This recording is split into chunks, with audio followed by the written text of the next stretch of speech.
dear learners and viewers. A warm welcome to all. School of Agriculture, Indira Gandhi National Open University is offering PG Diploma in Food Safety and Quality Management as well as Masters in Food Safety and Quality Management in modular approach. These two programs are available for enrollment, and currently the enrollment is also going on. Interested learners can take enrollment from the Indira Gandhi National University website, that is www.ignou.ac.in. Today, we will be discussing about one of the important topics in this food safety and quality management, that is food fraud. We all know the importance of food safety. Food safety is the buzzword nowadays, and all the stakeholders in the food industry are talking about food safety, be it the consumer, the food business operator, the government. The whole nation is talking about the food safety, because in recent times we have witnessed a large number of food-based illnesses and different types of ailments related to consumption of spoiled food or adulterated food. So there is a need for all the stakeholders to join hands and then work towards this, so that the food we consume, be it at home or in the restaurant, in a public gathering, or even the food we purchase from the market, the processed food, the ready-to-eat, ready-to-cook food, or even the raw materials we purchase, it is safe for human consumption and our health is protected. One of the courses in this food safety and quality management program, MVP 007, deals with this topic, and today we will be discussing about food fraud.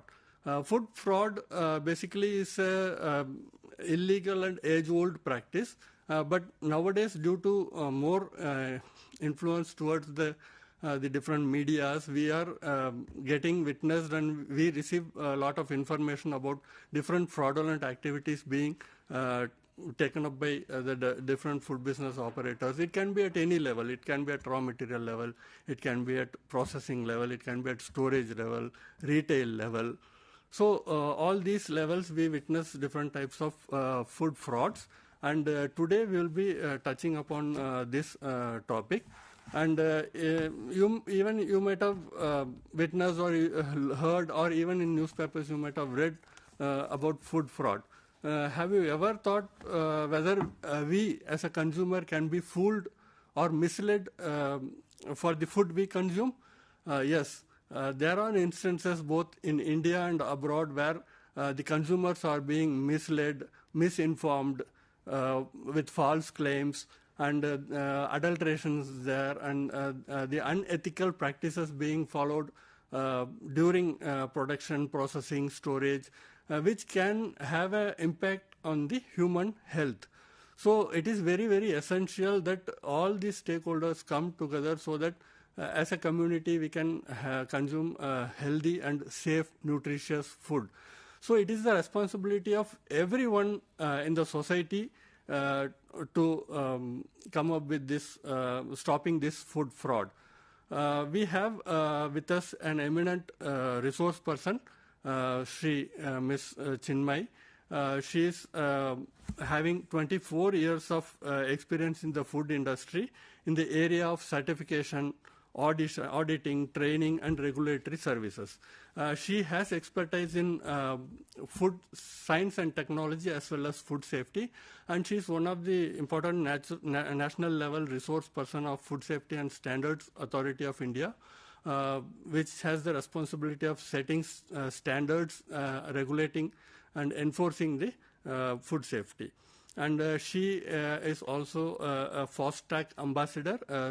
Food Safety and Standards Authority of India is also having a training program for training as well as certification for the food business operators, and she is one of the ambassadors. And currently she is working as Managing Director of America's company Food Chain IDs and Middle East Operation. So without any delay, we can move forward to the topic. Ma'am, everywhere we are listening about food fraud, and even in our day-to-day lives also we are trying to come across this problem of food fraud.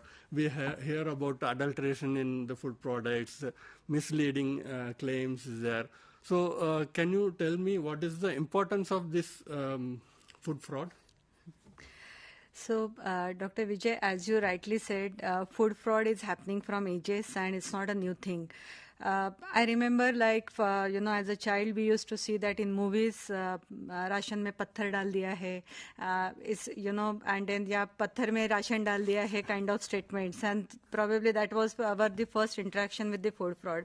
So, food fraud is nothing but anything which is not part of the food is called as food fraud. Anything which you see additionally. So, it's a purposeful, deliberate, altering, misrepresentation, mislabeling, या आप कह सकते हैं substitution, tempering of food in order to get some economic gain. That is the purpose of food fraud. There is no other purpose. And as you rightly said, this can happen anywhere. This can happen with raw material, supplier, processors. It can happen at retailer, distributor, at any part in the food chain. So so when we say food fraud, it's something that is to deceive. It's not just consumer but the customer of the next supply chain.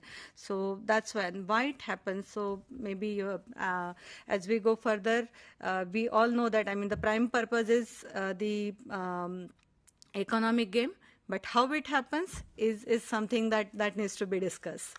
So you told that it is done intentionally. So in many times there might be some food safety issues at the time of processing also, which is not intentional also. Whether that comes under food fraud, for example, when we process the food, some toxic chemicals might come out of that toxic food. So basic definition is that it should be intentional.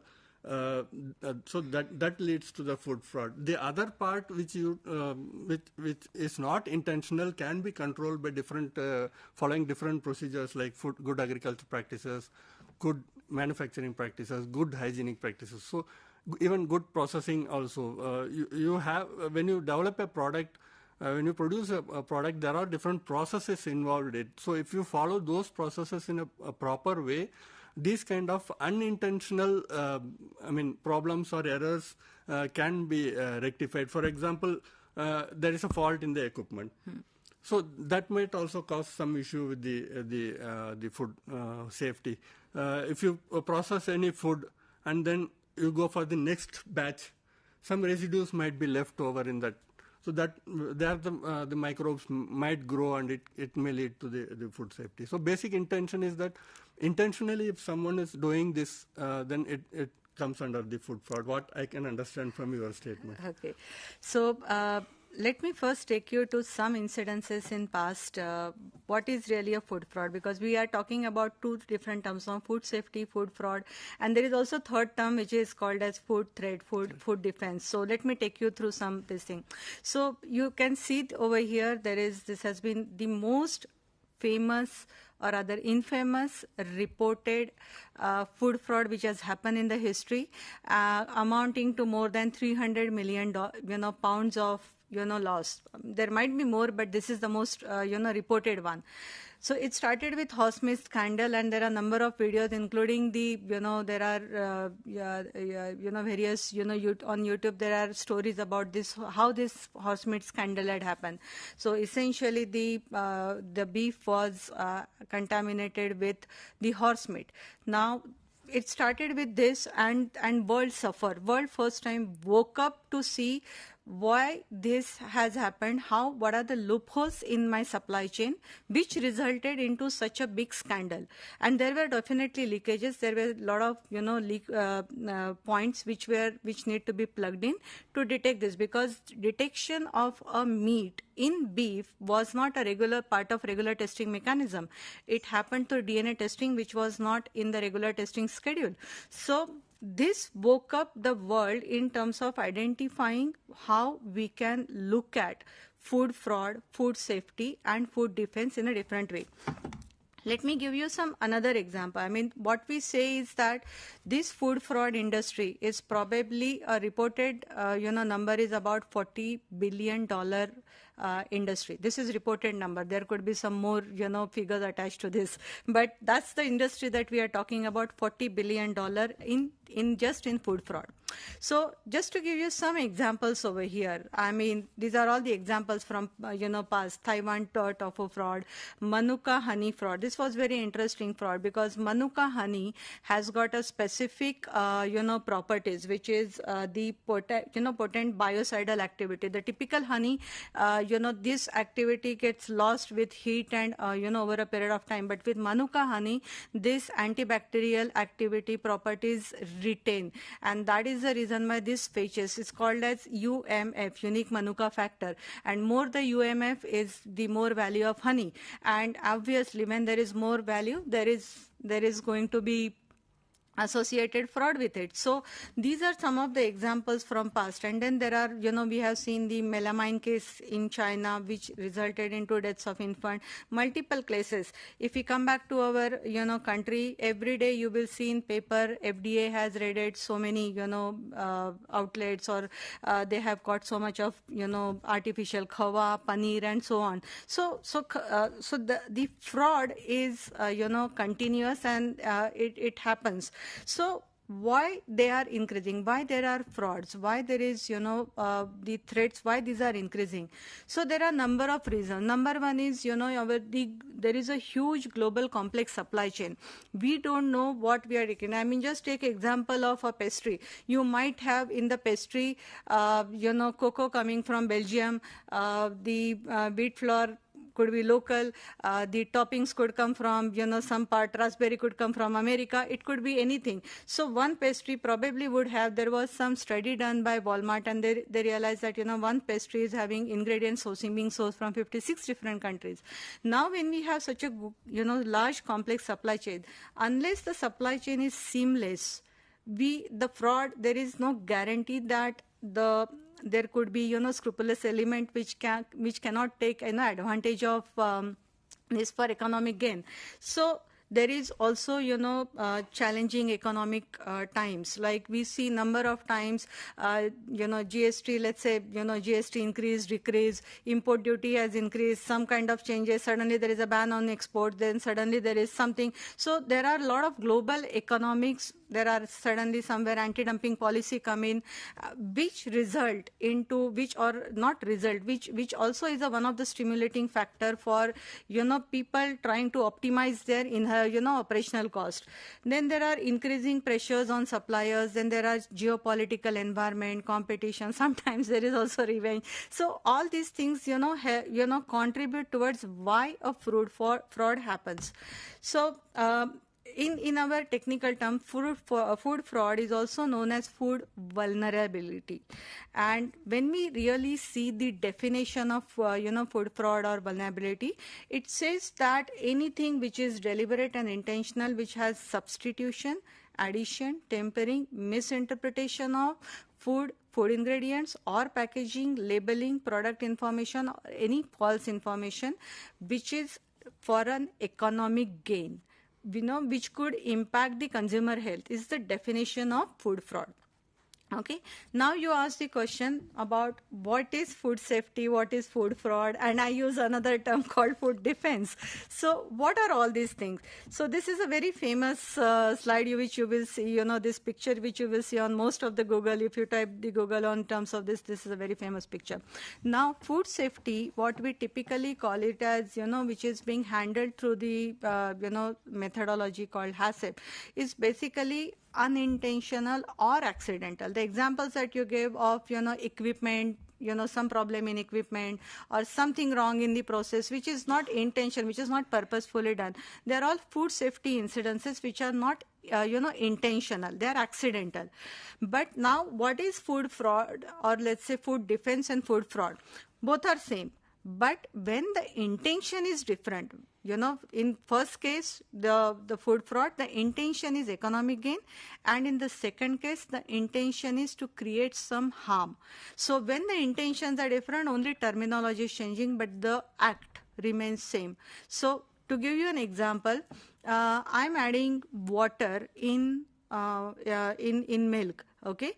there is economic gain to that. Okay, it's purposefully done. Of course, both are, I mean, it's purposefully done and there is economic gain to it. But if I am adding now melamine in milk to increase the protein percentage, because, I mean, it's not the protein percentage that get increased.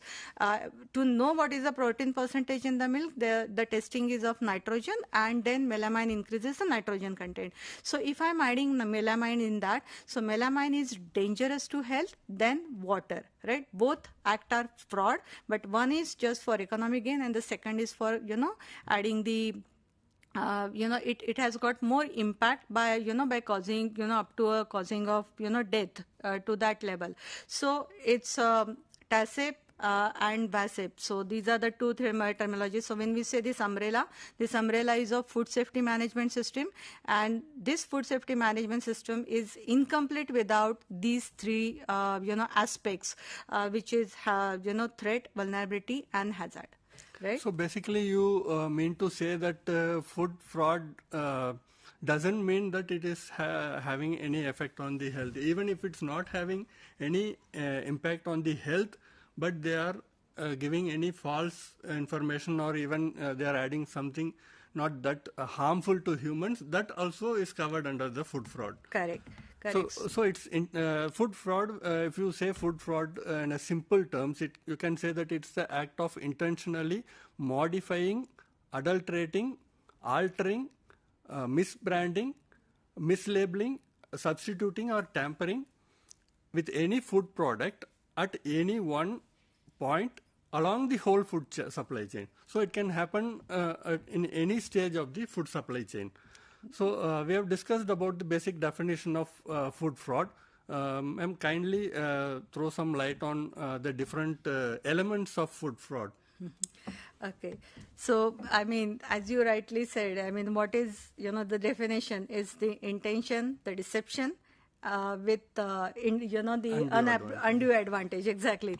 So that's basically the food fraud. Those, so it has to have these three things: that there is an intention, which is generally economic gain; there is deception, which can happen through labeling, mislabeling, multiple things, and then there is definitely an undue advantage of something where the gap is not plugged. Those are the elements. So even if someone is claiming that my product is doing this thing, which it actually is not doing, that also will be covered under the food fraud. Correct. Though the product is safe, everything is safe, but their intention is selling more by giving false information or misleading the consumer so that their product can be sold. That is for basically economic importance. Correct. So like for example, if the product, I mean a classic example is my product is not organic, but still I'm claiming that as organic.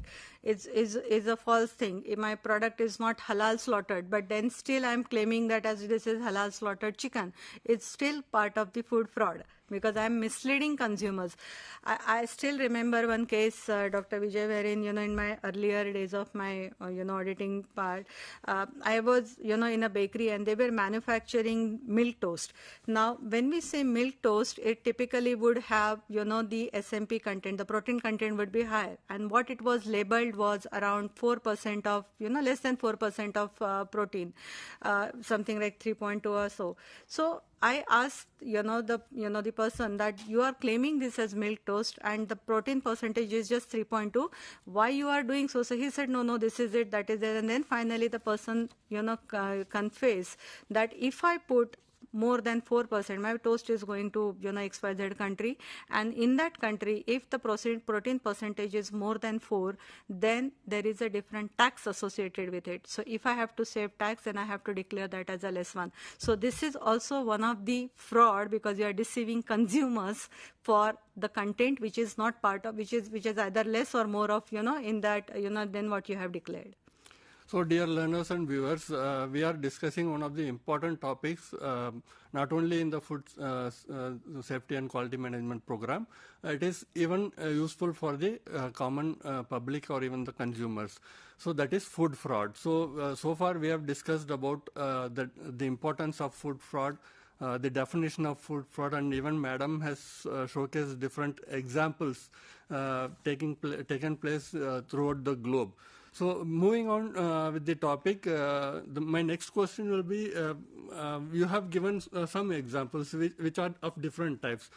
Can you classify the different types of fraud so that it will be easy for the viewers and consumers to differentiate between these frauds? Okay, great. So you can see over here what are different types of food fraud. There are, it says that like you have dilution, you have substitution, concealment, mislabeling, grey market, unapproved concealment, counterfeiting, etc. What are all these? These are, maybe, under the umbrella of food fraud or adulteration, they, they get into multiple things. Now, what are all these things? So let me give you some examples of these, these different types of food fraud. Now, first thing is dilution. Dilution is nothing but partial replacement or addition or alteration of food product, ingredients, or any authentic, part of it. To give you an example, haldi, right? Now, when we have haldi or let's say chili powder, we like the tanginess. They are there for some kind of ingredient. So for example, in turmeric we have curcumin percentage. In chili powder we have capsaicin percentage. Now, if I take out that percentage, which is minimum required from that, it's a dilution. I still have that chili powder. I still have that haldi, but I've taken out the main ingredient of it. So dilution is like there are multiple examples. You have honey, which is diluted with corn syrup, sugar syrup, and caramel color, etc. Then you have the dilution of fruit juices. You have various flavorings. So dilution is the first type of fraud in which the main content is being diluted or taken away. So in dilution, it can be also through like your quality of the product is high, the cost of the product is high. You dilute it with some other product which is similar to that, but its cost is less. For example, you mix water in milk. So even argemone oil is being mixed in the Mustard oil. So it can be even the difference in the cost wise also. Well, that's not dilution because that's actually what you have given as an example of substitution. Okay, substitution, right? Okay. So something like, so dilution has got like pani mein, doodh mein pani dalna is a dilution. But then if argemone oil is substitution. Right. So because you are adding it something into that. So what is substitution? In a high grade quality, you are adding a low grade thing, right? That's a substitution, which is the next level of thing. Now there are multiple examples of substitution, which is like, the oil contaminated with, the high premium quality oil, contaminated with lower quality oil, or let's say, some kind of,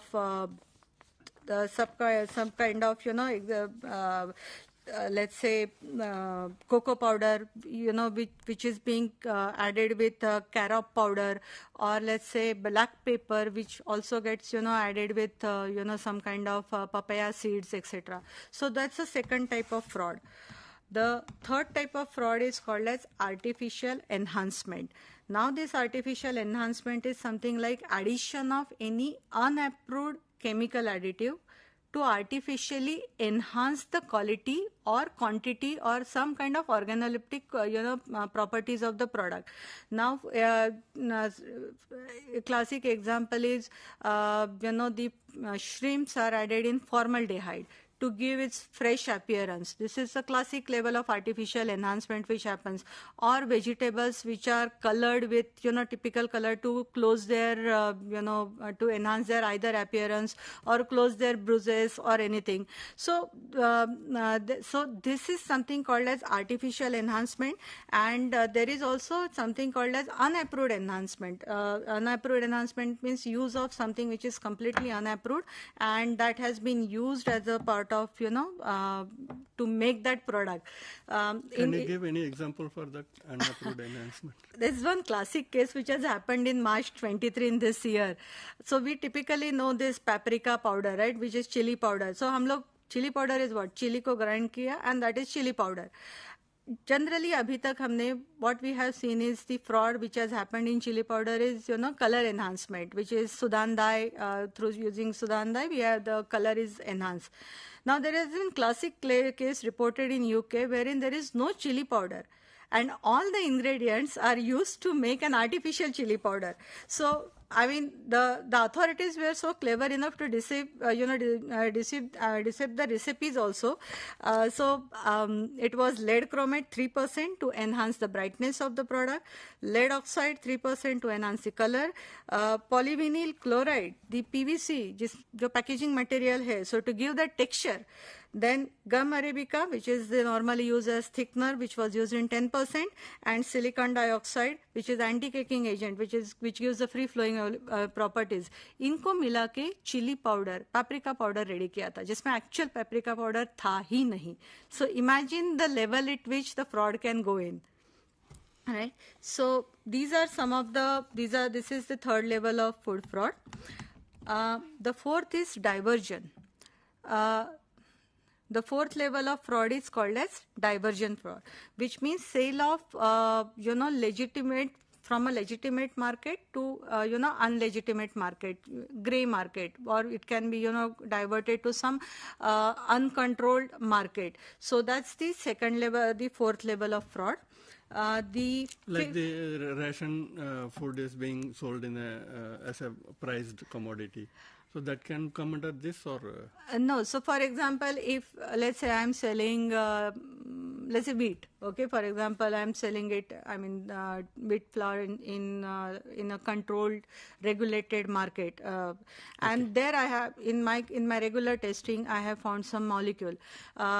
This molecule, I know that with this molecule, pesticide molecule, I cannot send. Of course, that's a food safety part, which is the pesticide molecule, but then I'm diverting it to some other market. So that's where, so that is actually the gray market is one area which is where the diversion happen for when there is a chances of detection, when you know that something has happened, then it goes as a part of this, right? Then is the mislabeling. Now mislabeling, because rather it starts with this, because label is the first level of communication with the customers. So this is intentional. Now this can have multiple things. I have already given example of organic, halal, etc. Then there could be something declaration of no declaration of any allergen or ingredient which has been used. There could be origin masking. US almonds are being like promoted. Now the almond might not be from USA, but then it is still labeled as the almond from USA. Fake species, botanical, varietal origin, there are a number of things. So mislabeling is actually the starting point of detection or being aware about the fraud, about the fraud. Then the next one is counterfeits. Counterfeits के लिए तो बहुत examples है. I mean, we know that. I remember Bisleri, which we started off with as the packaged drinking water. So there was another name, another brand that came as Bisleri ka Bisleri.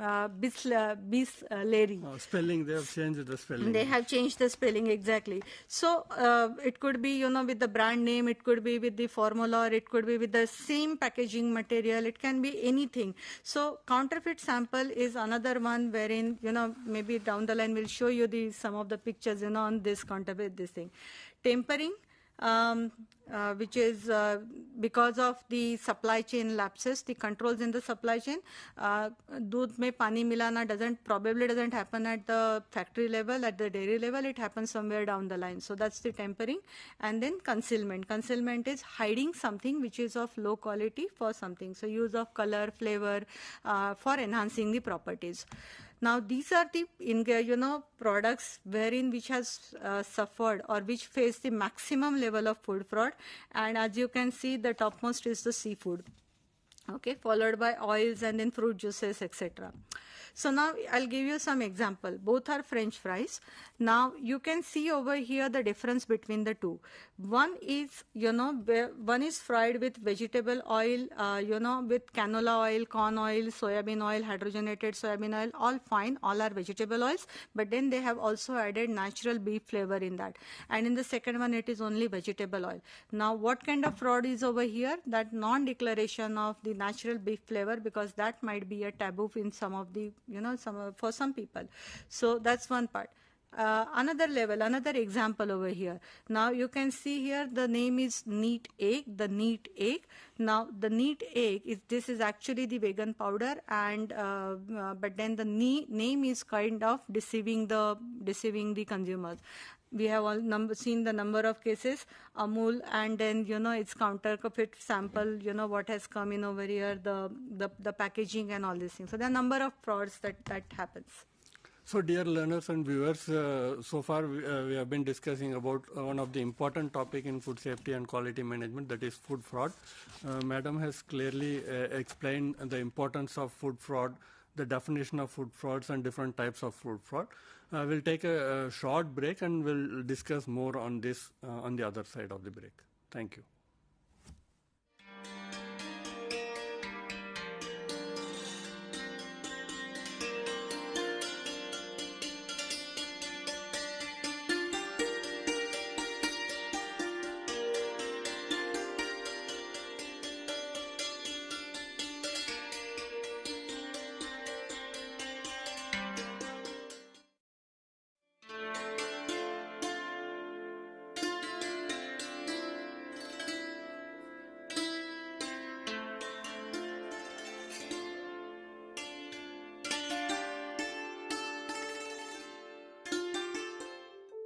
Do you wish to be part of a television studio like this, or any other media system, or already part of any media system, want to enhance a new set of skills?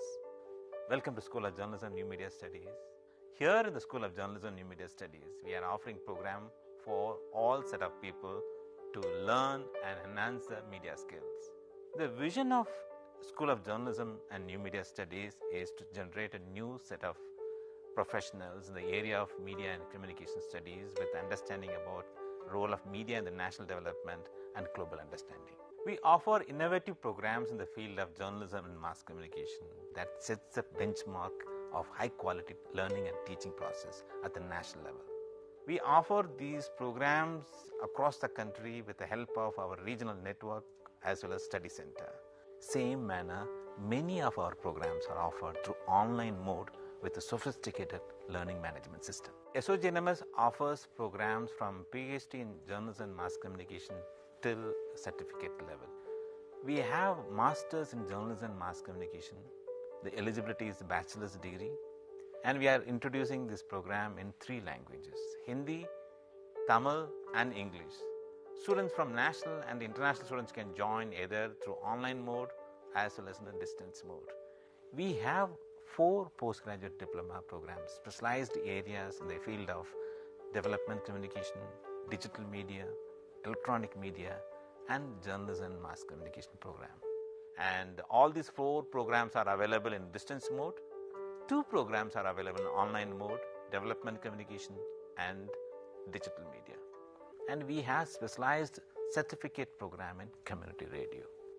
Ignou employs various media and communication tools for better teaching and learning process. School of Journalism and New Media Studies utilizes this media system for delivering all our programs. Come and join with us for exploring a new career and enhance your media skills.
Dear learners and viewers, a warm welcome to all. You know that School of Agriculture, Indira Gandhi National Open University is offering a PG Diploma in Food Safety and Quality Management and a Master's degree in Food Safety and Quality Management. And the admissions are going on, and this program is offered both in January and July sessions.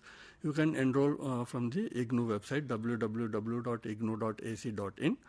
In this session, we will be discussing about one of the important topics of the food safety and quality management, that is food fraud. So far, we have discussed about the definition of food fraud, the different types of food fraud. We'll carry forward this session by covering the different other aspects also. Actually, the food safety is the responsibility of all, and we know that.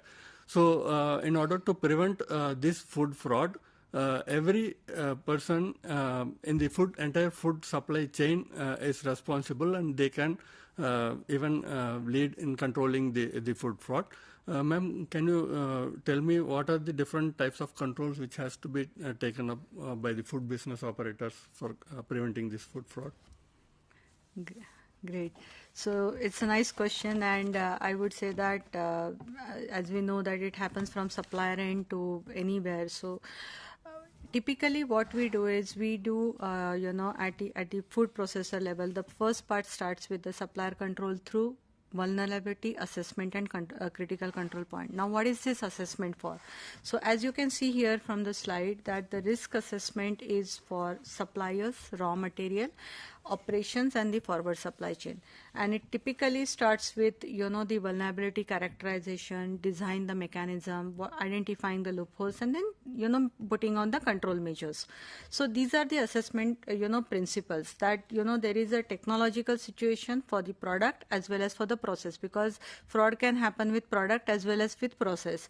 So now, where are we in terms of technological controls, in terms of people control, and what are my, company's fraud measures? So evaluating all these things, including the supplier stakeholder part, regulatory requirements, what are the supply chain breaches, company environment, how much is the code of ethics in the company, all those things will lead to the food fraud, fraud or vulnerability assessment. Now, this vulnerability assessment, if we have to start with the, from a supplier perspective, what we call it as vulnerability assessment and critical control point, or VASIP. So there are multiple methods, and the most popular method is of US pharmacopoeia. However, you can see that there is a Carver method, there is past 96 method. There are multiple methods. So this method identifies, how do you assess your suppliers on various parameters. So what are those parameters? You can have supply chain, audit strategy, what is your supplier relationship, history of their quality and safety issues, etc. To quote you an example, now let's say this susceptibility of QA test methods. Now, what are the quality control parameters with the suppliers? Is how much is the QA team competent over there? What are the equipments that they have? How much are they able to detect if they have fraud in their raw material receipt? So all these things will help a company to qualify, that supplier, whether they have a strict control measures from not just, food safety, but also from fraud and threat assessment. So, this goes as a very rigorous analysis. Another example, audit strategy. Now, when the supplier is auditing their supplier, how much is the strict audit that they are having? Does this audit have only food safety issues, or does it have it only, they go into identifying what are the next level controls, what they have it in their supply chain? All these things, help in identifying whether I can rely on that supplier, or I need to increase my own control measures for that particular supplier if I select him. So these are the, very stringent. It's not just those, 8 bullets that you are seeing here, but this goes as a very strict and detailed activity called as vulnerability assessment. Now, once we do the vulnerability assessment, there is also another assessment that is done is the, threat assessment. Now, threat is what? Now, if somebody is able to reach my place and is able to, can do the fraud, then what is an impact of that? First part is, how is that part in the supply chain accessible? If it is accessible, then is it susceptible? Do I have controls over there? Do I have interlocks? If something goes wrong, do I have interlocks, or do I have any test control at this point or further down the line. And then the third part is how much impact. With that fraud, is only one batch going to be impacted, or is it going to be the day's production that will be impacted, or is it going to be the entire, it can have a long lasting effect. So all these things will help us in determining how much is the controls or what is the control required in order to make my supply chain, backward supply chain foolproof. That's the first part. As I told you, there are multiple methods. So the one that you are seeing over here, I know the text is very small, but it's the BRC method. So once we do the assessment and once we decide that this is going to be the, these are the loopholes and this is what I need to have, the first thing that we start with is a very robust, traceability system. Most of the people, most of the time, the suppliers' traceability system on their suppliers, also with them, is found to be, is not very robust. It's not foolproof. So as a result of which, the breaches happen because of weak traceability system, and that's why the people are going for blockchain technology, wherein there is data integrity. We are capturing every small point. Now, mass quantity balance, or let's say mass balance verification, is one of the most critical, activity. That if my recipe says that from this recipe, if my input is of 100 kilos, then I'm going to get 95 kilos, and from this 95 kilos, let's say I'm going to make 90 packets. So are these 90 packets made? If yes, then where are they going in the forward supply chain, etc. So this mass quantity balance becomes one of the most critical parameter in terms of deciding, is there any fraud that has happened? If we see productivity more than 100%, if we see something which is more than, so we know that something is wrong somewhere. So this is how, the traceability system makes, is one of the foundation to have controls at a food process business operators level in controlling the food fraud. The second part is the personal management. Now, personal management involves number of things, including, which starts right from documented code of ethics. There are many companies has got this practice of taking, in writing that these are, signing the code of ethics that they will not do any fraudulent activity, etc. Then whistleblowing system in place. The whistleblower is the person who is, flagging up, okay, something is wrong happening over there. If the company has a very healthy whistleblower system, which means that the code of ethics are in place, then, rewarding the people who are, who are bringing out the wrong practices, and recognizing integrity screening methods for all employees. Now, this is something which has come like a police verification, just like, security verification. So something is wrong. I have a number of cases wherein this has helped in, identifying where the fraud is happening. Because people, this is for economic gain. And remember, the fraud also means like, we have also talked about the intention for, causing harm. Although it is labeled as threat, but the activity is same. So, so this for that, this screening becomes one of the important parameter. Now, supplier management. So, right from contract agreement, in place with a very stringent requirement to have FSSAI, compliances, regulatory requirement in place. These things are, very critical. I still remember one case of, one of the company wherein this company, the oil company has sold the refined oil to a distributor. And this distributor has made blend of multiple companies, and he was selling that oil in his brand name. Now, when he was selling it, some part he was selling in packed and some part he was selling in loose. And as per regulation, loose, sale of loose oil is not permitted. So when the regulatory authorities looked at this, they found that this is the, they went till the suppliers and they figured out that the controls, when A company sold it to this distributor or B company sold it to this distributor, the controls were not in place. So that's the importance of having contract agreement and the controls, that this is the responsibility. You will not sell the oil in loose, etc. Then the fixed prices for suppliers in line with market prices, fragmented relationship. We have seen the volatility of the prices in quite frequently in the recent time.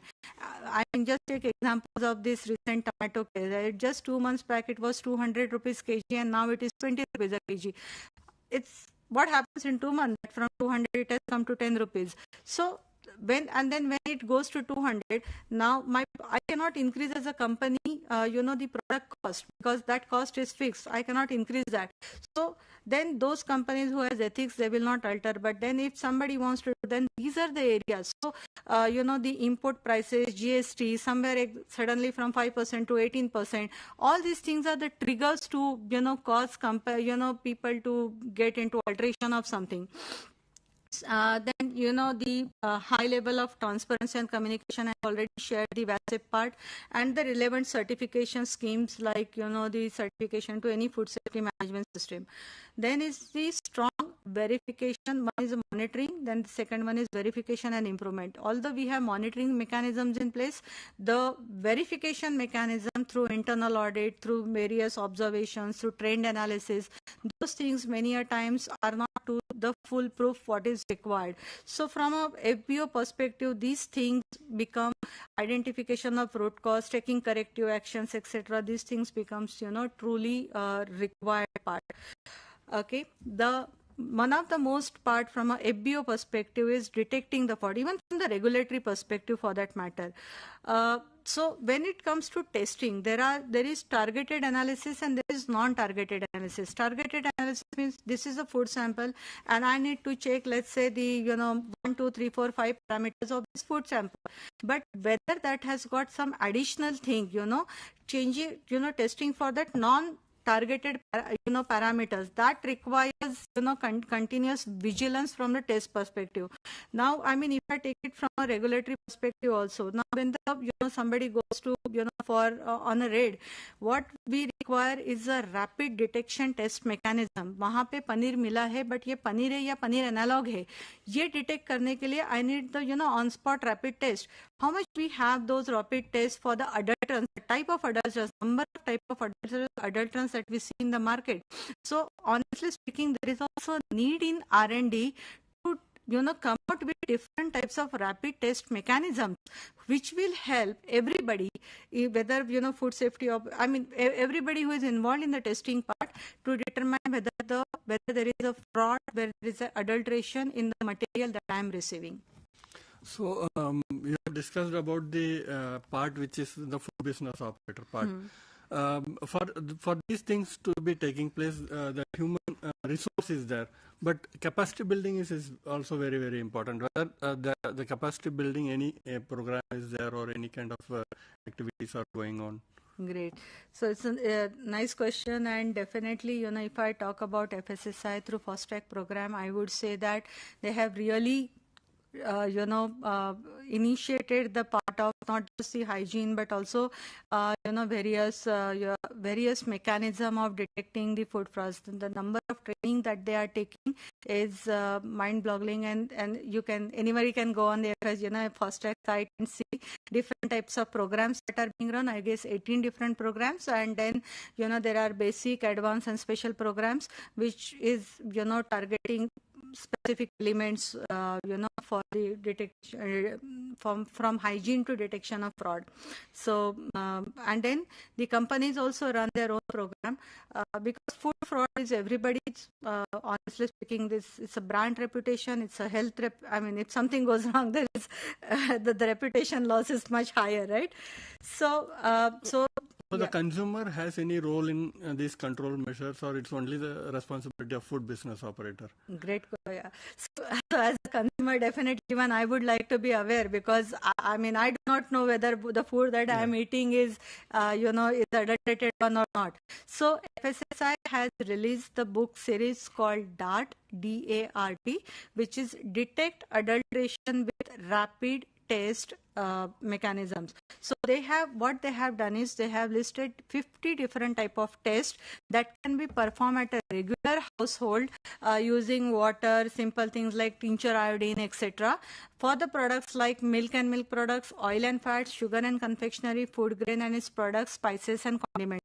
So for all consumers who are watching this series right now, please download this DART. It's a simple household test which has been released along with the pictures that what is acceptable, what is not acceptable, how do you determine ki, starch contamination हुआ है क्या, detergent contamination हुआ है क्या milk में. So very simple household test mechanisms, and so it's a big compliment to FSSAI for the work that has been done.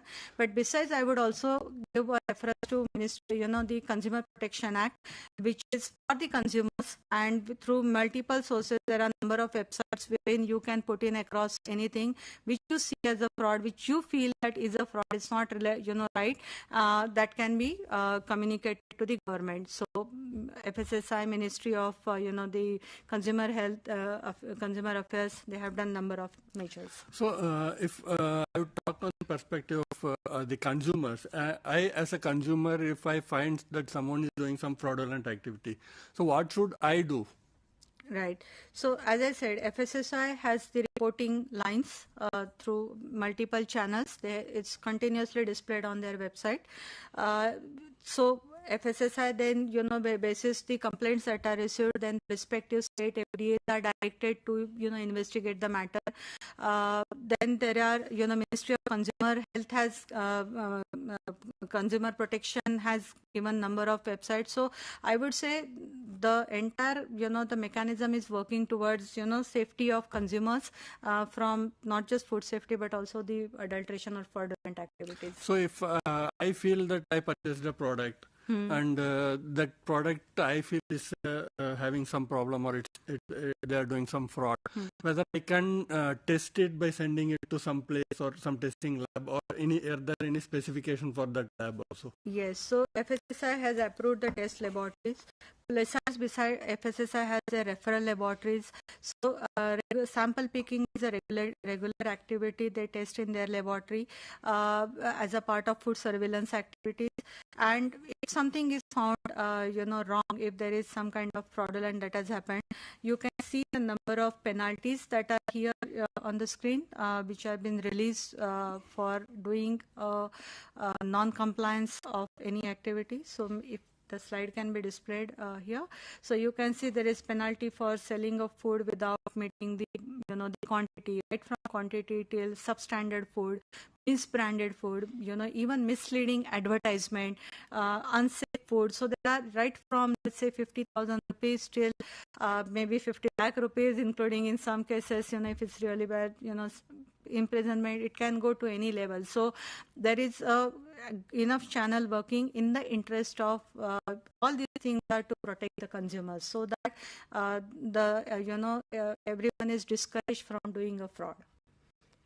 So if a consumer finds that is fraudulent activity, for example, I'm purchasing a packaged product. So how can I know whether that product is a fraudulent one or not? Any measures are there, maybe from label or something like that, whether we can do anything on that?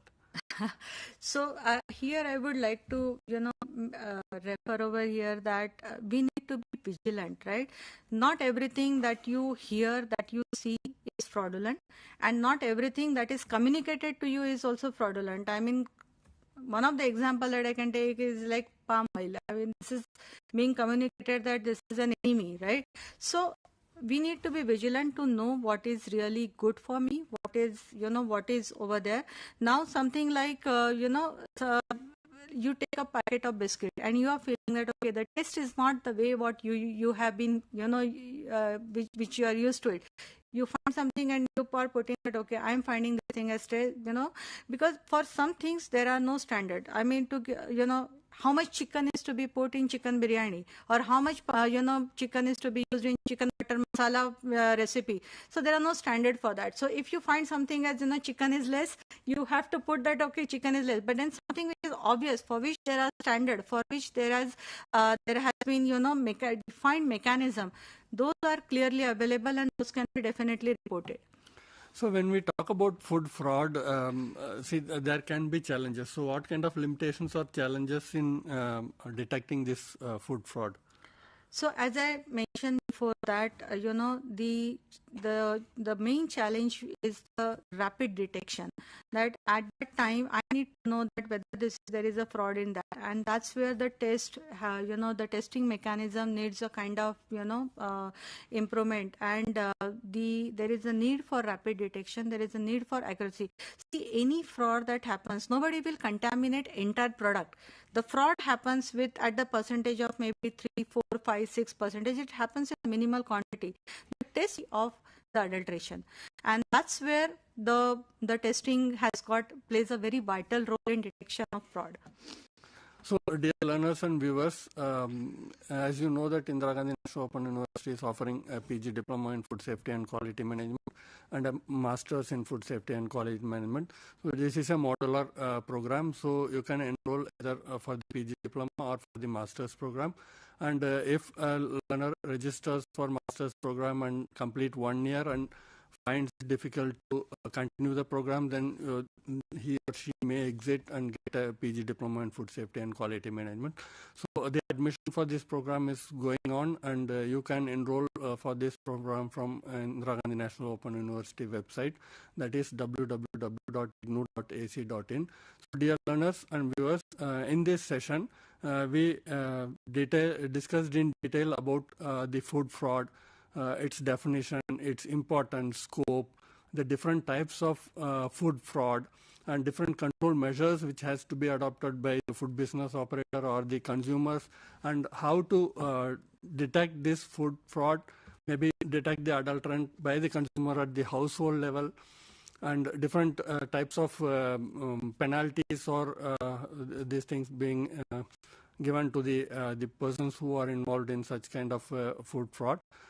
Hope this session would have given an overview about the food fraud. So I thank the resource person, Ms. Chinmayee, for explaining this in an elaborate way and in an easy to understand way with good examples also. So I thank you, ma'am, for your detailed explanation.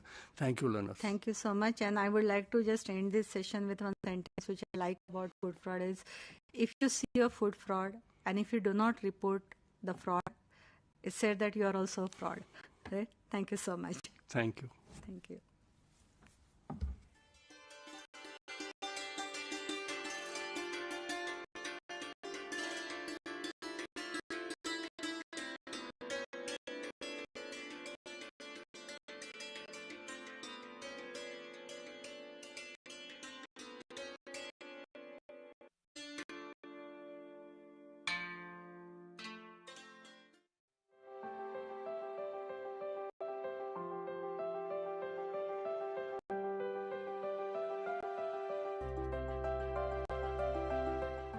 Are you a fresh graduate?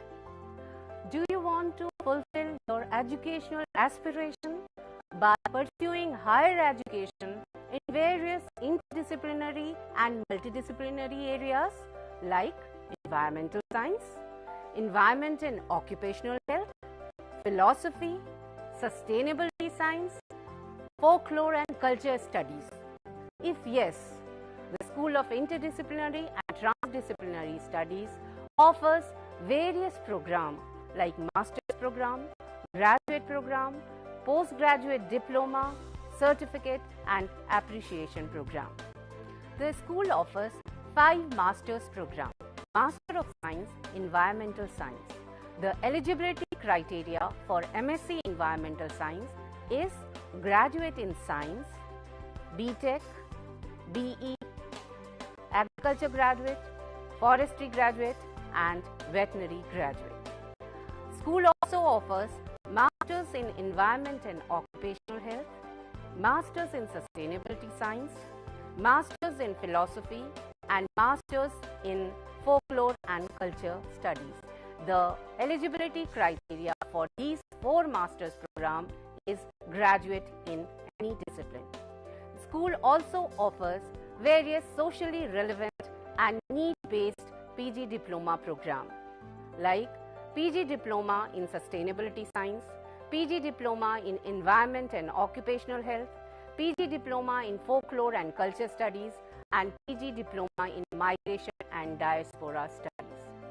The school also offers PG certificate in climate change and Avshist Prabandhan mein Praman Patra. The school also offers 2 doctoral programs, PhD in environmental science and PhD in interdisciplinary and transdisciplinary studies.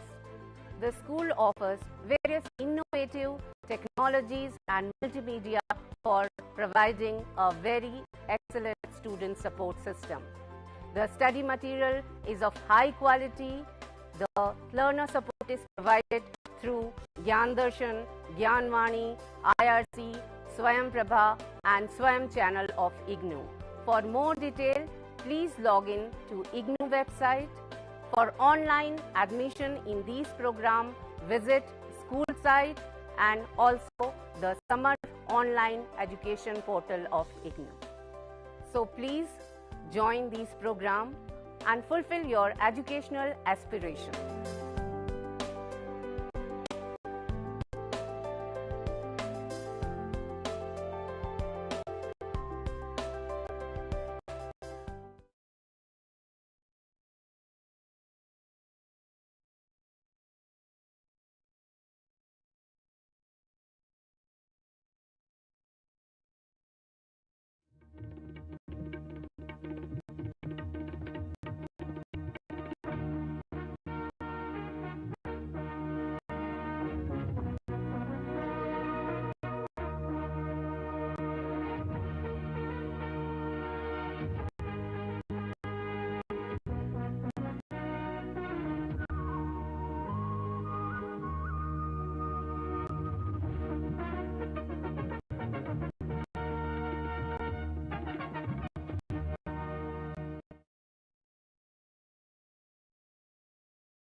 Dear viewers, today this session is basically to orient the learners about the program Postgraduate Certificate in Cyber Law, which is offered by School of Law Ignou.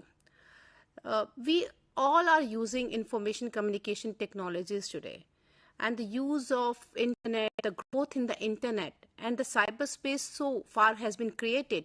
So it has been developed from, we can say, from a science fiction into a socially constructed reality. Many transactions are happening online. We are doing business online. We are purchasing many goods and services online. Maybe it's a digital good or maybe it's any other goods.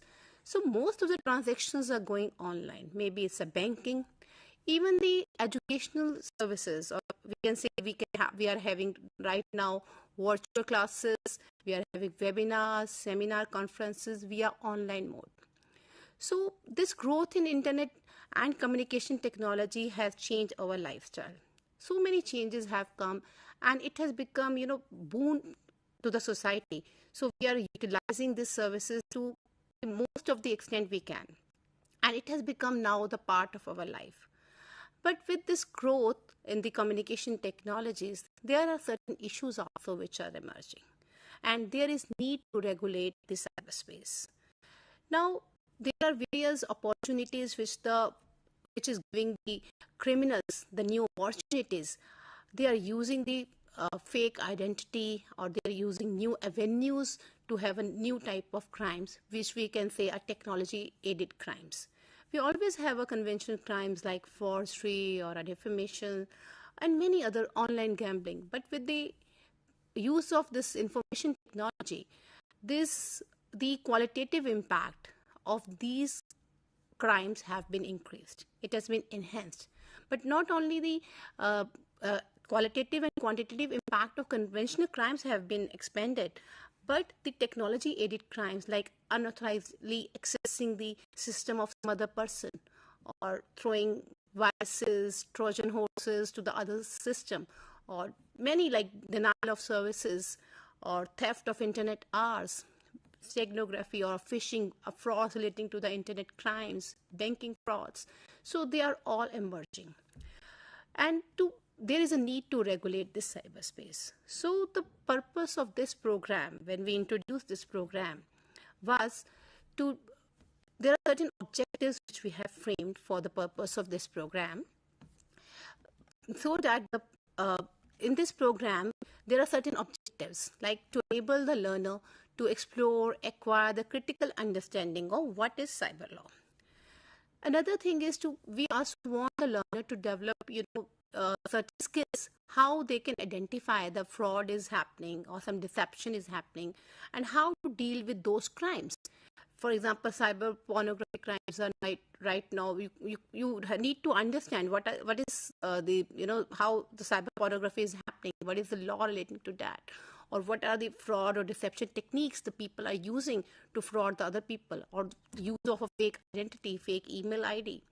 So it is very important to understand all those aspects. Another objective of this program is also to make learners conversant with the other social emerging issues. It's not only social, but there are many other type of issues also emerging, maybe like which is having the economic impact also. We will discuss briefly later on. But there are various other objectives also of this program. One is to explore, what are the legal and policy developments which is happening in India, what is the law in India which is governing this cyberspace in comparison with the European Union, USA, United Kingdom, and selected some other countries also where it is applicable. Then another objective is, as I said, everybody is using, they are doing online transactions, they are purchasing through the virtual marts or on online shopping sites. So what is the relationship between commerce and cyberspace? That is very important. So how this e-commerce which is happening, how that is regulated? When we are doing an online contract, what do we mean by online contract? How it is happening? So all these aspects have been taken care of in this program. Then another objective is to make the learner know about the Information Technology Act and the data protection and privacy issues, which are concerns. Data protection privacy issue have been a greater concern, and now even the government has passed new act also on Data Protection Act, Digital Data Protection. So these are the aspects we need, which is needed by anybody who is working in MNC or who is working in every sphere of life, I should say, because even if you are a person who belongs as a chartered accountant or a law graduate or an engineer, the knowledge of cyberspace, cyber law is must, because we are doing transactions online. Most of the things are happening online. So basically, if we look into this certificate program, this is designed in such a manner that it is a simple certificate program, and it has, we can say it's a professional program, which is at the PG level. The duration of this program is only 6 months, but since we looking into aspect that the students are from the various working groups also, so maximum duration is 2 years. That means a person can complete this program within their own time pace, within their own requirements, and how they distribute their work, or how they manage their time. So you can complete this program within 6 months or up to 2 years. Right now the medium of instruction is English. It is offered in English, and any person who is graduate in any discipline is eligible to do this program. You can enroll in this program if you are a science graduate or a commerce graduate or arts graduate from any area. You can enroll in this program, because cyber law, cyberspace, they are covering each and every region now. So it's very important to know how the cyber laws which are regulating in India, especially what the legal policies. So it is important to understand all those things and how to deal with them. This program is a certificate program, as I said. So it's divided into basically 4 courses, and all these 4 courses are compulsory. We in Ignou, we have a system of a credit. When we develop any course, so courses are developed according to the credit system. So each course here is of 4 credit and having number of blocks from 3 to 4. and units we can say 12 to 13 or 14 lessons which we cover, or units we cover in that, which is dealing with the various aspects pertaining to the cyberspace technology, or we can say how it is regulating the cyberspace. So there are 4 courses. The first course is cyberspace technology and social issue. As the name suggests, because the title says cyberspace technology and social issues. So what things we have covered in this? So if we look into, we see we are covering here how the information communication technologies have been evolved, how the computing devices or networking concepts, how it works, what is the cyberspace, its architecture. So first block basically deals with the growth of ICT and the cyberspace. This course is little bit technical, so we want the students who are taking admission or who have taken admission in this program, they should have working knowledge of computer, and to this word I think most of the students do have. But little bit, it's important to know law also, but little bit of technology also. So a brief introduction has been given to the how the ICT develop, or how the cyberspace developed, and what is the architecture, or how do we define the cyberspace, and what are the networking aspects, what are the networking topologies. Like we use internet services, a local area network, or what is a metropolitan area network, or a wide network. So how we differentiate, and little bit briefing explaining all those things for having a basic understanding of the technology which we are using. So this course not only focuses on cyberspace, it is on ICT, but also on emerging issues. So one of the block is divided for the how it is evolved, ICT is evolved, and what is cyberspace and its architecture. And the other blocks are used for what are the social issues which have been emerged from this cyberspace. Maybe if you look into, there was a concept of digital divide also, which like generally when initially it started, the phase of we are using the internet or in the rural area. But now this digital divide is also reduced to the very less extent. Even in India, we can say, though in international level, various other countries and developed countries, it still exists.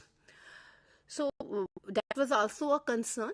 Then how e-governance play important role in the society. So how the government is using, using the platform in a way where they can interact with the citizens. So e-governance has become a mandatory part of governance in any society, where the government facilitate the students by providing online services, which is happening in each and every sphere, which you can see that even the courts, judiciary, they are using the online services now. You can find the e-seva, e-passport seva, you can see online. So there are many things which are which have been the government facilities, which the government services which they are giving. So it has becoming online, and transparency is also maintained. So e-governance plays a very important role in that. Then is the how we are using, when we use the platform, there are like we use a Windows, which is, we say it's a proprietary software. So when we purchase Windows and we use that, but there are certain open source softwares also. So people do use that, but what is how you differentiate between the open source softwares, what are the proprietary software, and what are the advantages and disadvantages of both?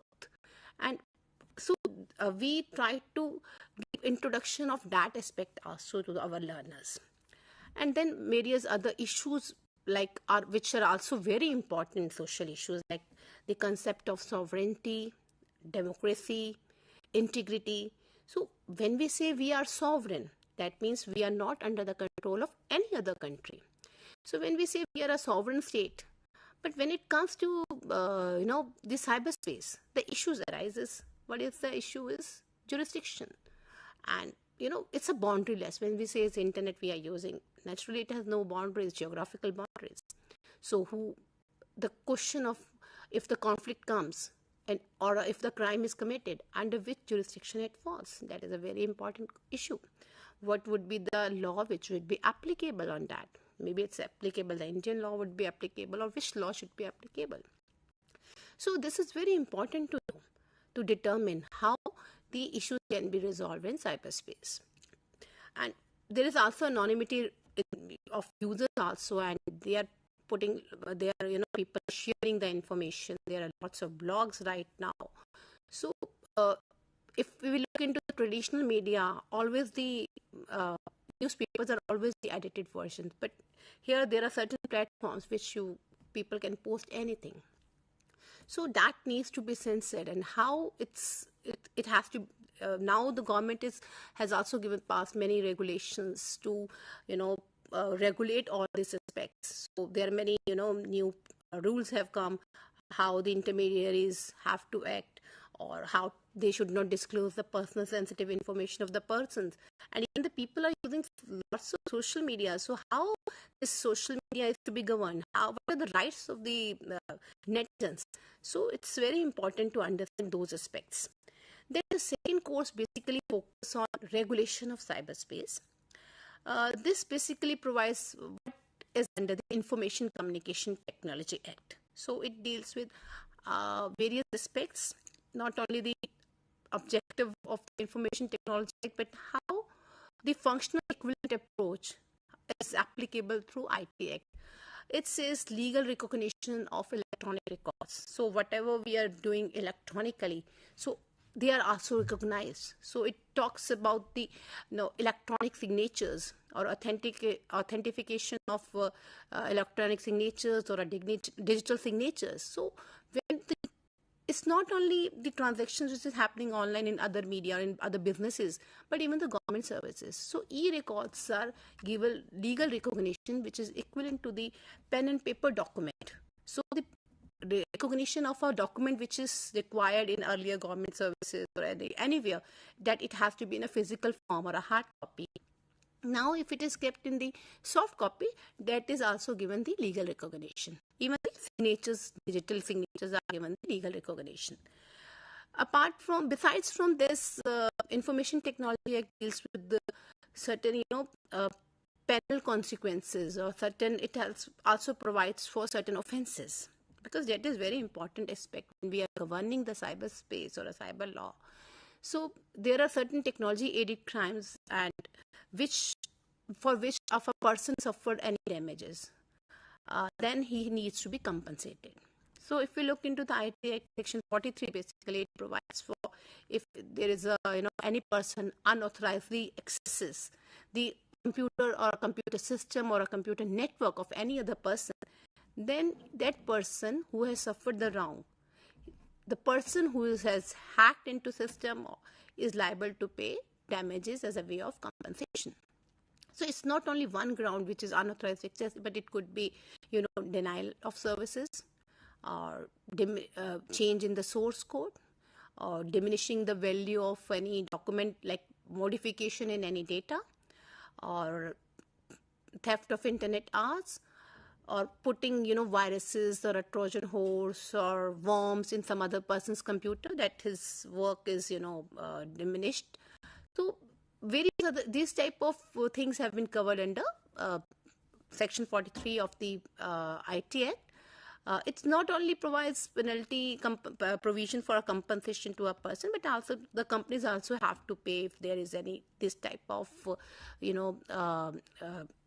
this type of offenses are done, or this type of if they face any they suffer any wrongful effect, or there is a monetary loss.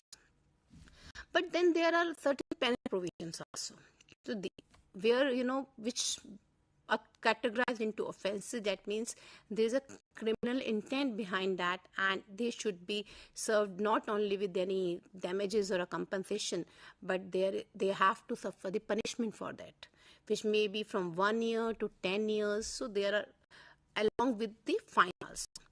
So it covers tampering, if anybody is tampering with the documents or publishing online material which is pornographic content, which is misleading, so that has to be taken care of. It also covers various offenses like cyber terrorism or a cyber stalking, where a person is following some other person through the use of cyberspace. It could be then the offense of forgery, digital forgery, the offense where the person is using somebody else's digital signature or somebody is using other person's password, and to appear that that person is genuine and doing transaction on behalf of that person, so committing forgery. So these type of offenses have been covered under the IT Act and provides for penal punishment for that. Then so this course, second course also provides for, what are the crimes. Maybe it's in conventional crimes. We have divided into conventional crimes, or crimes which are committed through computer system or email, or crimes relating to data alteration or destruction. Then after dealing with the various types of crimes, maybe it's an internet fraud crimes, auction retail fraudulent schemes, or defamation, or forgery, pornography, online gambling, which is, or email spoofing, or email, when there are lots of emails you receive from the persons and it block your services. So, or phishing, where, a person send an email to you saying, and it feels like it's coming from a genuine source, but actually it is not. It is reporting, it is showing that it comes from some genuine person or a genuine organization, so that you share your information with them. So this type of crimes which are covered, how they are regulated under the IT Act, or also what has been given in the conventional relating to the convention system. So basically convention on crimes, or convention of cyberspace. So it deals with not only the India, but we have tried to look into the USA and Britain and other jurisdictions also. Then major issue is jurisdiction issue and alternative dispute resolution. So how earlier also I talked about, like, since it's because of its boundaryless nature, the jurisdictional issues bound to arise. So how these issues are arising and how they are resolved, how the law is enforced, and what could be the if the dispute arises, what could be the alternative dispute resolution methods which a person can look for. So this has been covered in this course. Then third course is, say, commerce and cyberspace. Basically it deals with the relationship between the e-commerce and cyberspace. We tried to define what are the contracts, what are the features and forms of online contracts, how they are valid. We have an Indian Contract Act. So whenever two parties enter into contract and agree for something, that falls within the Indian Contract Act. That act is also still applicable to IT Act also, to the things happening in the online contracts. So e-commerce, how the payment mechanism is happening in cyberspace, maybe it's an EFT or a real gross payment, RTGS, everybody use now, NEFT, everybody is using nowadays. So how it actually works, how the electronic payment mechanism works. Then we are also doing advertisements through online, taxation. There are certain taxation issues also. We can say e-commerce. So that is also important aspect to know. Then the major important issue is consumer protection in cyberspace. Now, everybody is consumer. When we are purchasing goods or services for our personal consumption, we are a consumer. So if dispute arise, or if we don't have any, if we receive a material which has a defect, or if we have booked on online services but there is a deficiency in the services, so how that consumer is protected? So we say consumer, e-consumer. So the traditional laws like Consumer Protection Act is still applicable on these transactions also, because it specifically now have added the definition of e-commerce into that. So whatever things are happening through e-commerce, that is also covered under the Consumer Protection Act. So consumer get relief under these act, but not only under the this Consumer Protection Act, but there are certain other acts also, Specific Relief Act or a Sales of Goods Act. So that also became applicable in one or the another way. So in this course we learn what are the acts which are applicable and what are the redress mechanism we can approach to, but how we can redress our complaints as a e-consumer. apart from this, one major issue is, intellectual property management in cyberspace. We are using cyberspace. We are sharing lots of information, but that information could be copyrighted. Who is the author of that information? So it is very important to strike a balance between the rights of the copyright owners and also the sharing of the information. So management of intellectual property rights in cyberspace pertaining to, maybe it's a copyright issue or a trademark issues or a domain name issue becomes very important. Generally, we see, a brand, the name of brand, and generally a consumer purchases a thing, it's the brand name is this. And every businesses are now having their website addresses also. So that is called domain name. When a website is registered, it's a domain name. ignou.ac.in is a domain name.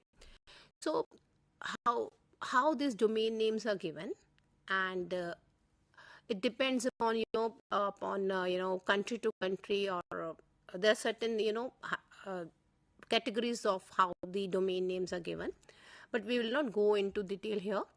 But how the laws is governing that, and here also the crimes of cyber squatting is coming, where the person is using some other person's domain name. Just the intention is only to recover some money from the third party whose brand name he is using by registering the domain, his domain name.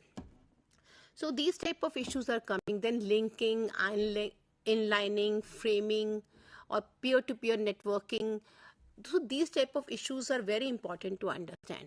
So when you look into, when you are, everybody see, when we go to Wikipedia or somewhere, you find the links in between, and it is taking to some other sites. So it could be illegal also. So what is the, responsibility, liability of this framing or inlinking link? So that is very important to understand, that person should not commit any crime which falls into the category of crime. So this aspect has been covered in the third course, and the last course deals with the privacy and data protection.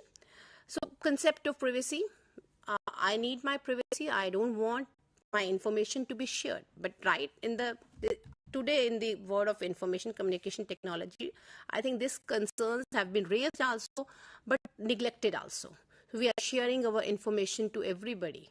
So that we have to see, and we should need to be sensitive towards sharing our information. And right now, the Digital Data Protection Act has also has been passed by the Lok Sabha and Rajya Sabha, which says that we should not that any businesses or organizations should not share any personal information which could identify my identity, should be disclosed to any other identity without my consent, or there are certain rights which is given to the individuals. So here we have tried to provide you what are the data protection laws, what is the national and international legal framework of privacy, and how the children's privacy should be protected online. That's a major issue, because kids are right now using so many sites. They are going to gaming, they are addicting to the gaming, they are using various social platforms, but how their privacy should be protected so that they should not be, they become victims of crime. That is very important. So, and other issues which are emerging from this data protection issues or security issues, where businesses are losing millions of money because of the ransomware attacks or some sort of leakage in data. So all major, businesses have suffered data leakage at one point or the another. So that is very important to understand. So this is overall content coverage. However, if we look into the evaluation methodology of this program, so as I said, there are 4 courses. So all those who have registered in the program, they have to complete all these 4 courses. They have to submit the assignments also and term and examination for each of the courses separately. So they can visit to our Ignou website. You can get the assignments there. You can download that assignments. For term and examination also, there is a system of online examination form. You can go through that. You can fill that form. And for, you have to complete both the components for getting your certificate. If you are doing, if you said, I have given the term and examination, not assignment, no, you have to complete both the components, and in both you should get the 40% marks each, so that you can get the, for successful completion of this course, 40% marks should be required in both the assignments and term and examination, and the students are awarded the divisions accordingly, and 60% and above gets the first division, and the successful is 40%. So with this, if you have any queries, you can always write to School of Law at ignou.ac.in. If you have any queries, you can always write to the program coordinator Gurmeet Kaur at .ac.in, and we are open to answer you any queries. And in other sessions, we will meet again for other important, we will discuss the important topics on cyber law. Thank you.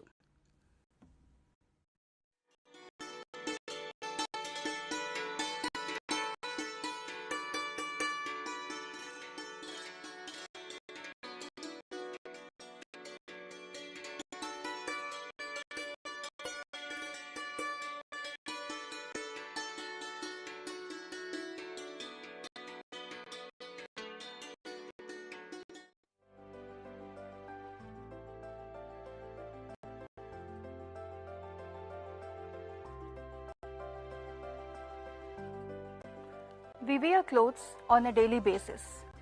But have we ever wondered, where do our clothes come from? Who makes our clothing? And who are the people and the process responsible for the whole manufacturing of our clothing? If you want to know more about this, Indira Gandhi National Open University from the School of Continuing Education has launched a program which is Certificate in Apparel Merchandising. There are many benefits after doing this program. You can become a designer in various fields. It can be fashion designer, apparel designer, costume designer, or even a textile designer. One can also work as a fashion consultant. Research and development is another field which one can take up after doing this certificate course. Going into academics is another perk after doing this program. Getting into fashion houses or fashion studios as an intern is also a very good option post doing the certificate in apparel merchandising. The basic eligibility of the program is 10+2. The duration of the program is 6 months to 2 years. The program is also available for both the admission cycles, which is July and January.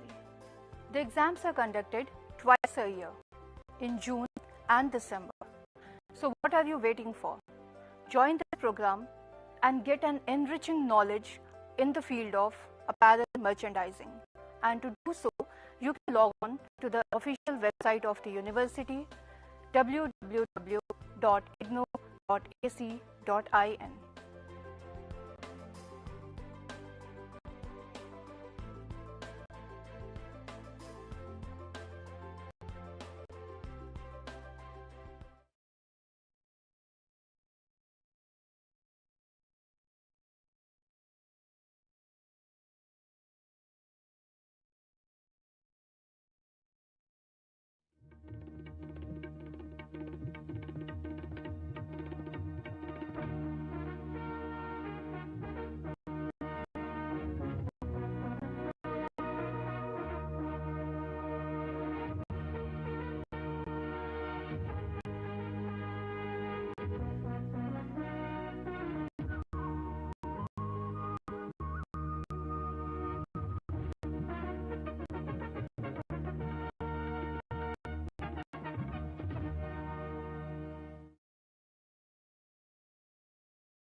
Namaskar, myself Dr. MP Mishra, Faculty School of Computer and Information Sciences.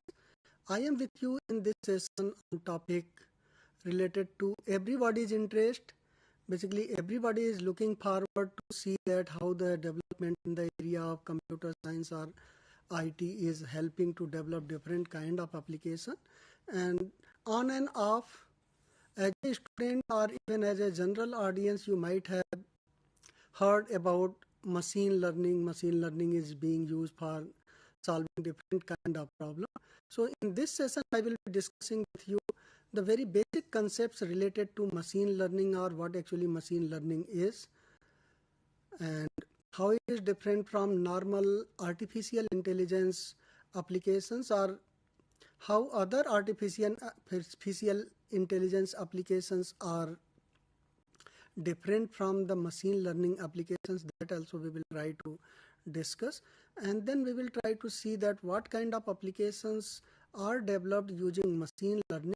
So in totality, in this particular session, we will be getting awareness about the machine learning and its applications, and we will try to see the definition of machine learning, and also we will try to see that what are the different kind of algorithms or different kind of approaches through which machine learning problems are solved, or machine learning use the different kind of algorithms. So let us start our discussion with raising a specific question, and that question may be that what is machine learning?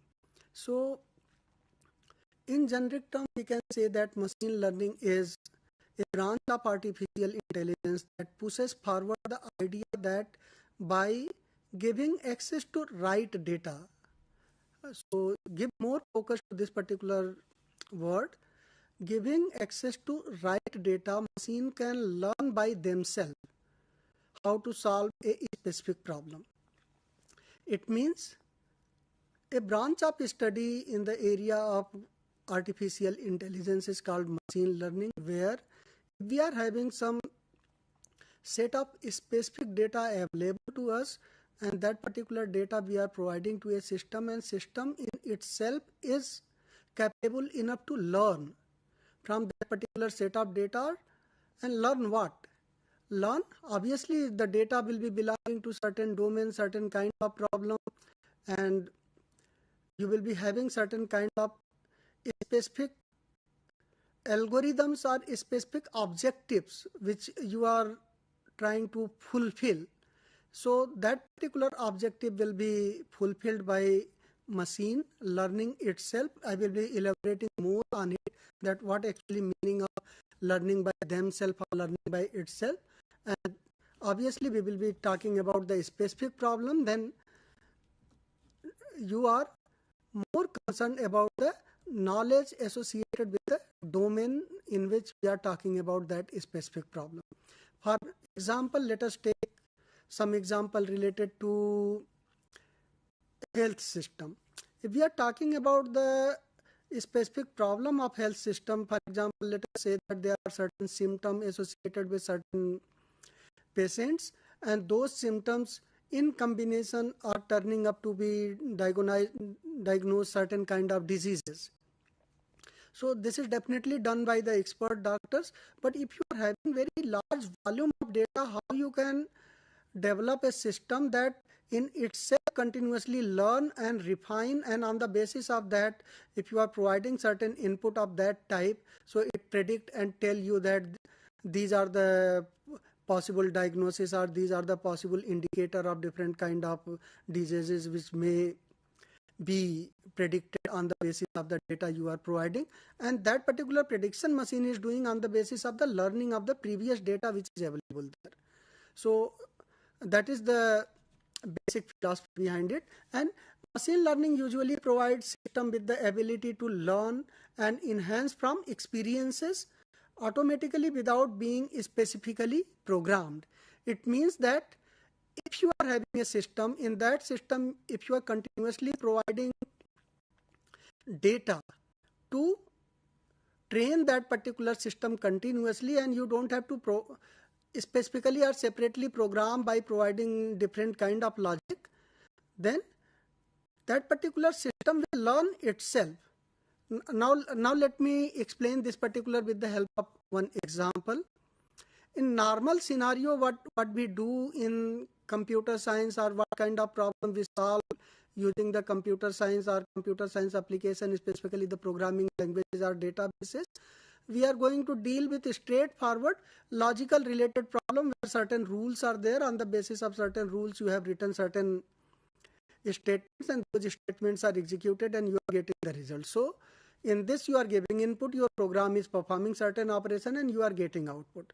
But here you are doing little bit different. What you are saying that you are having historical data, you are having certain assumptions or hypotheses that to be trained and later on that to be tested. For example, once again, if we take that particular data associated with the medical field, so we are having certain data associated with certain patients, and that particular data, what we are doing, we are taking those data, we are making a model, and that particular model we are training on the basis of the data available or past data available. And once our model is trained, we are providing certain data as input and we are expecting certain output. So our model is being trained, and it is expected that after training, that particular model will be providing certain output, and that output is a kind of hypothesis or certain kind of assumption or certain kind of rule you are having that this particular to be satisfied. So once your machine is trained, you are providing some data for the purpose of testing or for the purpose of actual implementation. Then your actual data which is being implemented by the machine, which is already trained on the basis of the training data which you have provided, it is giving certain output, and on the basis of the training, what output you are getting, it is somewhat a kind of indicator or some kind of trend it is providing, or some kind of indication or some kind of recommendation it is providing on the basis of your data. That is why one more thing here is very important for us to understand, that machine learning is providing you certain level of accuracy, but it don't guarantee 100% of the result. So accuracy level generally is assumed when we are using machine learning to solve certain kind of problem. Let us move further, and later on I will be discussing that what kind of problem should not be solved using machine learning approach, or what kind of problem is suitable to solve using machine learning approach. Now, if we talk about the conventional way of problem solving, then what we do, we basically take the problem, we try to get the domain knowledge, then we study the problem of our interest in detail, and then we produce a mathematical model to capture the working of the system, and then we implement that particular model. Based on the model, optimization algorithm is produced and offer performance guarantee under assumptions that given physical based model is an accurate representation of the reality. So here performance guarantee you are having if you are having your traditional approach of problem solving, because you are having a well defined problem, you are having a model or algorithm, let us say, to implement that particular solution. Once algorithm is ready, whatever input you are giving, that input will be executed on the basis of the algorithm and it will be giving some result. But in machine learning, you will find a different kind of approach of problem solving, or different kind of paradigm totally to deal with different kind of problem, where you are not having the mathematical model. A standard mathematical model is not available for you. It means that you are not having something very straightforward for implementation. For example, if I say that you are going to develop a system in which some kind of banking transactions will be happening.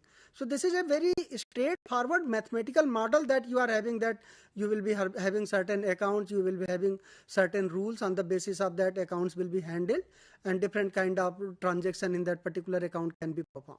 So this is a very simple and straightforward solution or straightforward problem for computational purpose or for implementation purpose, compared to those problems where you are not having the clear-cut definition, or where you are not having clear-cut model which to be implemented to perform the operation. Now, once again, if we revert back and we try to see that there are certain symptoms that we see as attribute. If you are taking a patient, there may be n number of symptoms associated with that particular patient, and those n number of symptoms shall be contributing to different kind of diagnosis of different kind of diseases. So here you are not having very straightforward formulation of certain rules through which you can say that if these are the input attributes, these input attributes will be combining together and will be predicting the specific disease or indicating towards some specific disease. So in such kind of problem, you are not having the clear-cut mathematical model. Their machine learning can be used because you are having volume of data. On the basis of that volume of data, you can make your hypothesis and you can train the system, or your system will be trained on the basis of the available data. And obviously some data you will use for the purpose of testing, and once your system is trained, it will be predicting up to certain level. It is not that guarantee, which guarantee we are giving in our traditional approach of problem solving, that whatever you are giving, on the basis of that you are getting the indicated result. Here you are not having guarantee in machine learning problem solving that you will be getting the accurate result. Certain level of accuracy, definitely it will be showing that 90%, 95%, 98%, but obviously some margin of that particular error will remain in that, because you are training the system on the basis of the previous data and you are not having very fixed rule to solve the problem. Now next, if we go and try to see more about the machine learning, the machine learning approach substitutes the step of acquiring domain knowledge with potentially easier task, and that easier task is collecting sufficiently large number of examples of desired behavior. It means if you are having large number of data available to that specific problem in the specific domain, then that large number of data can be used for the purpose of training the system, and on the basis of that certain kind of prediction recommendations or certain kind of observation can be made. Now if we put forward a question that what is basic difference between artificial intelligence and machine learning, and where artificial intelligence is used, where machine learning is used. So in that context, one thing remember, that artificial intelligence is a kind of tools and technologies or kind of approach where you try to create intelligent system which can simulate the human intelligence.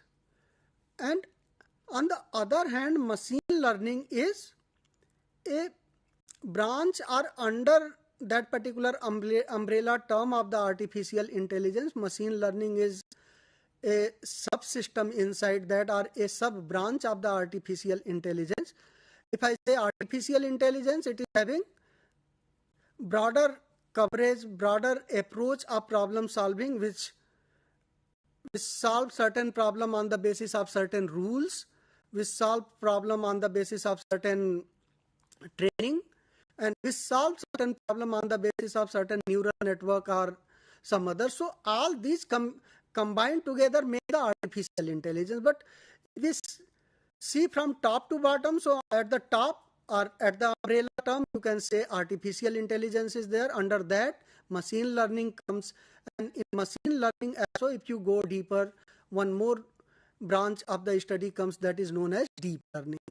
So artificial intelligence is the umbrella term under which machine learning comes. And machine learning is talking about the training of the system, or training the designed machine or designed model, and sometimes say the hypothesis. That particular training we are doing on the basis of what we are doing it from past data or experiences. It means if you have to apply machine learning, you need large amount of past data in that particular domain or in that specific problem. On the basis of that past data, you can train the system, and system will be performing on the basis of your training and under stated assumptions, and it will be indicating certain result. AI used to create intelligent system, which basically enable the machines to simulate human behavior, and ML helps a machine to learn from experience without being explicitly programmed. So these 2 points to remember, that learn from experience. That experience is what? That experience is nothing but the volume of past data available, and for that you are not making explicit program because you are not having any mathematical model associated with that which you can directly program and you can put certain data. If you are having mathematical model, there is no need of that machine learning implementation. So basically machine learning try to solve those kind of problem where you are not having a straightforward solution, where you are not having a straightforward algorithmic solution, let us say.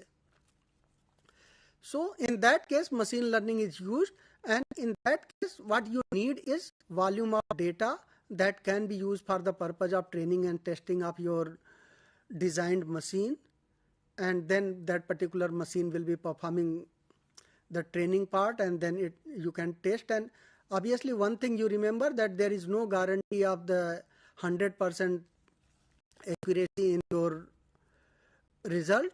It will be tentatively indicating the possible result.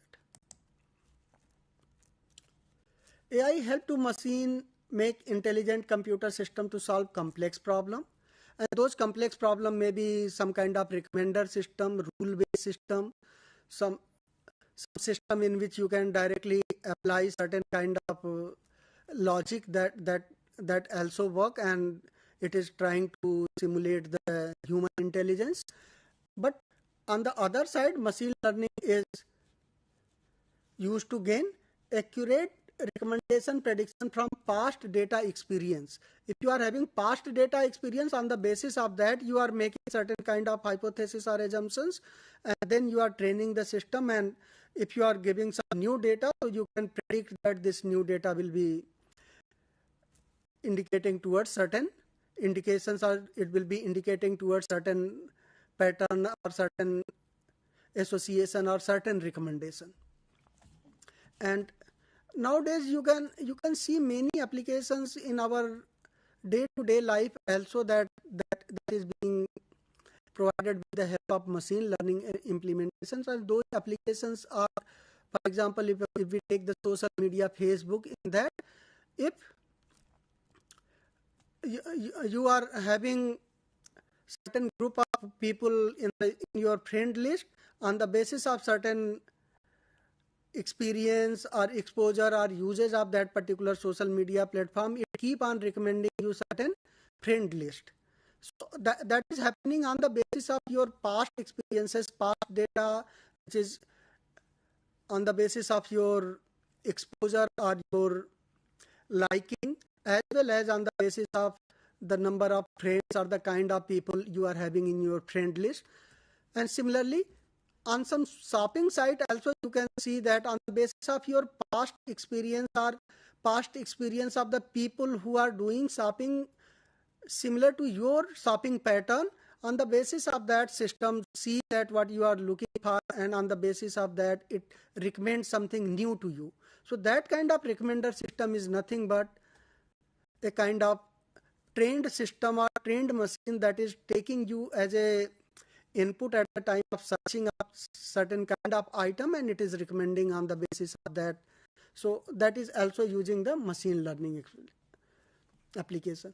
Some examples here you can see on the screen: Siri, chatbot, expert system, online game playing, intelligent robot, voice assistance, traffic management, route planning.